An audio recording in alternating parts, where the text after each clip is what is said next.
The smoke-filled tournament hall in Paris was thick with tension on that fateful summer evening in 1933.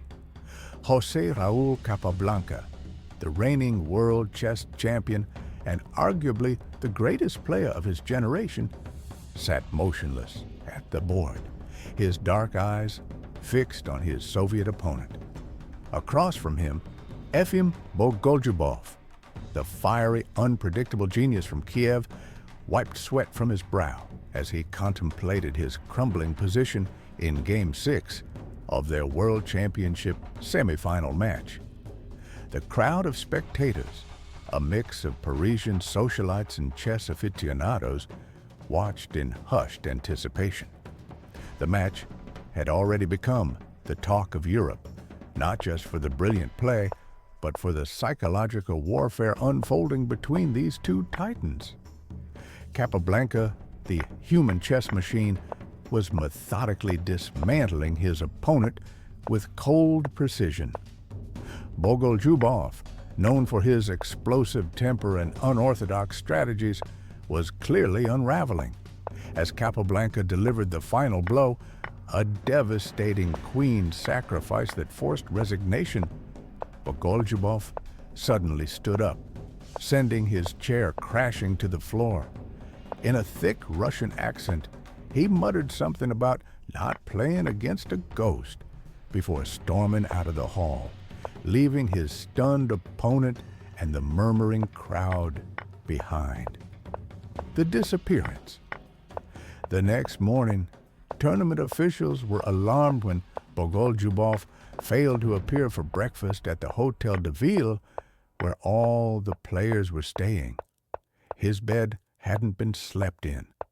A search of his room revealed his chess notes and personal belongings still neatly arranged, except for his favorite overcoat, which was missing.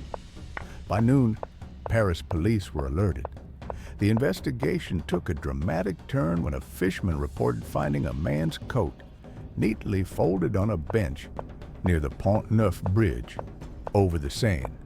In the pocket was Bogoljubov's passport and a handwritten note in Russian that read, "The game is finished. The river will be my final opponent." News spread like wildfire through the chess world. The Times of London ran the headline, "Soviet chess star presumed dead in Paris." Capablanca, normally the picture of composure, canceled all his public appearances and reportedly spent hours walking alone by the Seine, visibly shaken.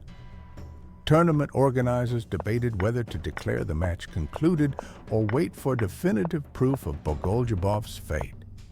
The miraculous return. 3 days later, just as officials were preparing to award the match to Capablanca by default, the impossible happened.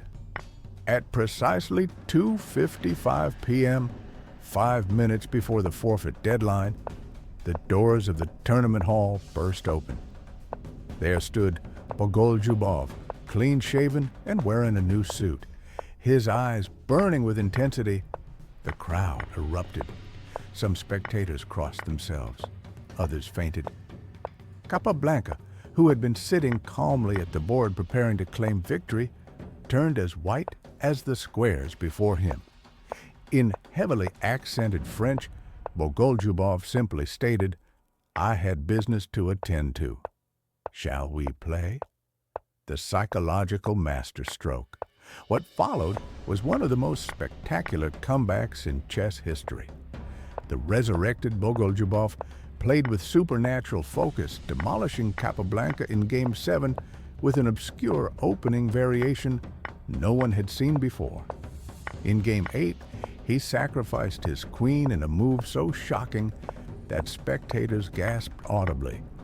By Game 10, the match was tied, and Capablanca, normally the most unflappable of champions, was making uncharacteristic errors, constantly glancing at his opponent as if seeing a phantom. The truth, revealed years later in declassified Soviet archives, was even more astonishing than the rumors. Bogoljubov hadn't been contemplating suicide at all. He'd been hiding in a safe house just blocks from the tournament venue, meticulously studying Capablanca's games and preparing his comeback.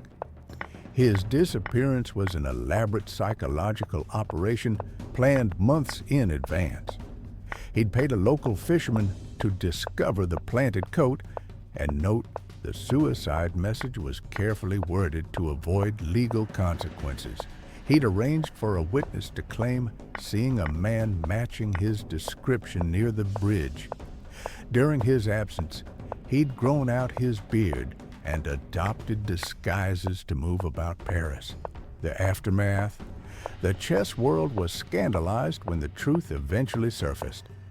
The International Chess Federation banned Bogoljubov for life until massive Soviet political pressure and overwhelming fan demand forced them to reinstate him 2 years later. When pressed about his actions, Bogoljubov famously quipped, "You don't just play the pieces, you play the man.